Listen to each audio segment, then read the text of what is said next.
idi. Soruşurlar ki, Azərbaycanda nədən xoşunuz gəldi, nədən gəlmədi? Məsələn, nədən xoşu gəlmədi? Dedi ki, sizin toylarda musiqinin səsi dözülməz olur, deyir.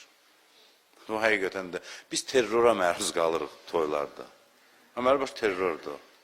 Yəni, fasiləsiz bir saat, yarım o səsdə oturmaq cana qəsd əməli var, konkret. Doğrudan da dözülməz. Bilməm, niyə biz belə eləyirik, ama başa düşmürəm. Hələ mən onun hikmətini başa düşmürəm ki, niyə fasiləsiz, istəyir dini toyda, istəyir hansı toyda. Fasiləsiz niyə görə həmişə uca səslə nəsə oxumalı, biz oturmalı, bir yanındakına qışqıra-qışqıra söz deməlisin. Niyə? Nədir bu? Səbəb nədir? Niyə sakitlik yoxdur, aramdır? Bir saat deyəsən ki, sakit oturaq görək, nə var, nə yox, bu dostumu neçə vaxtı görmürəm. Yox, söhbət eləmək qadağandır toyda, ancaq mahnı dayanmadan oxunsun və salam. Bu, onu deyir ki, bu yaxşı hal deyil filan. Ən çox xoşladığım neçə şey sayır, bir dedi ki, sizdə ailə dəyərləri çox yaxşıdır.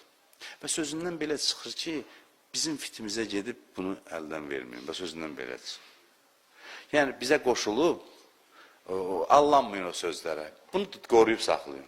Bu institut bizdə məhv olub, siz qoymayın sizdə məhv olsun. Siz imkan verməyin.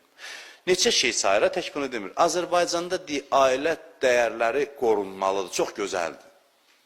Ailənin ədəbi, ərkanı. Bu geriliyin qalığı deyil, bu müasirliyin şərtidir. Ədəb ərkan. Müasirlik bunun üzərində qurulmalıdır.